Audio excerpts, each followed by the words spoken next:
Ardıcıl dövrə. Məqsəd, ardıcıl dövrəni, onun üstünlüklərini və çatışmazlıqlarını anlamaq.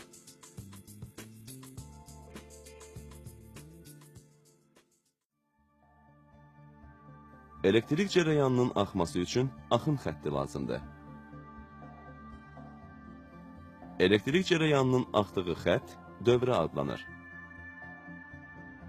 Elektrik cərəyanı elektrik mənbəyindən başlayaraq, elektrik dövrəsinin axın xətti boyunca hərəkət edərək, yenidən elektrik mənbəyinə qayıdır.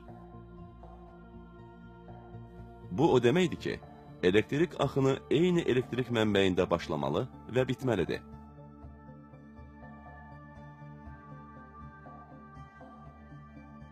Əgər dövrə tamamlanmayıbsa, yəni dövrənin axın xətti qapalı deyilsə, bu zaman bu xətt boyunca elektrik cərəyanı axmayacaq.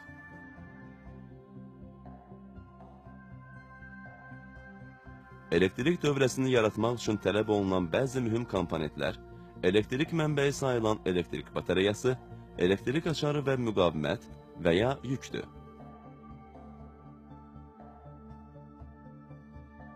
Eyni dövrədə iki və daha artıq komponentlər iki yolla birləşə bilər. Ardıcıl və ya paralel.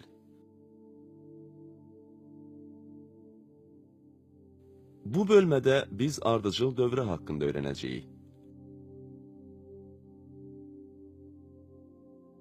Ardıcıl dövrədə komponentlər bir ardıcıl xətt üzrə birləşir.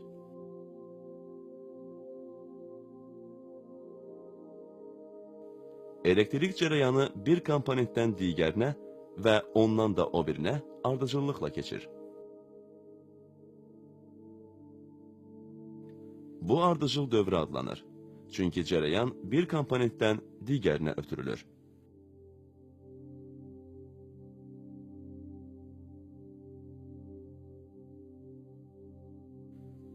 Ardıcıl dövrəni tətbiq etmək və hazırlamaq çox asandır. Lakin onun bəzi çatışmazlıqları var. Əgər bir komponentin fəaliyyəti dayanarsa, bu zaman digər komponentlər də fəaliyyətini dayandıracaq.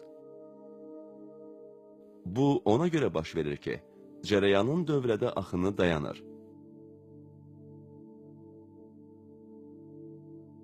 Digər mənfi cəhəti ondan ibarətdir ki,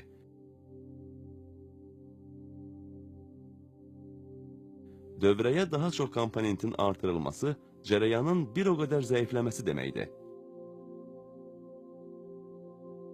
Ardıcıl dövrəyə gərginliyi dəyişmədən daha çox lampaların əlavə edilməsi səbəbindən cərəyan aşağı düşür və lampalar daha zəif közəlir. Məsəl üçün, əgər dövrəyə bir neçə lampa əlavə edilərsə, bu zaman lampaların közərməsi zəifləyəcək.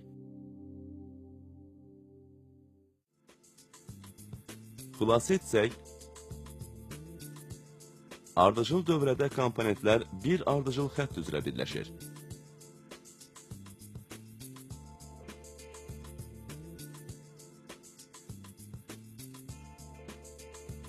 Ardıcıl dövrəni hazırlamaq asandır.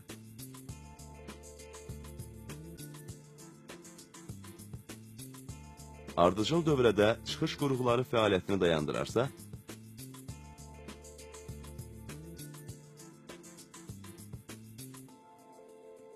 digər bütün çıxış qurğuları fəaliyyətini dayandıracaq.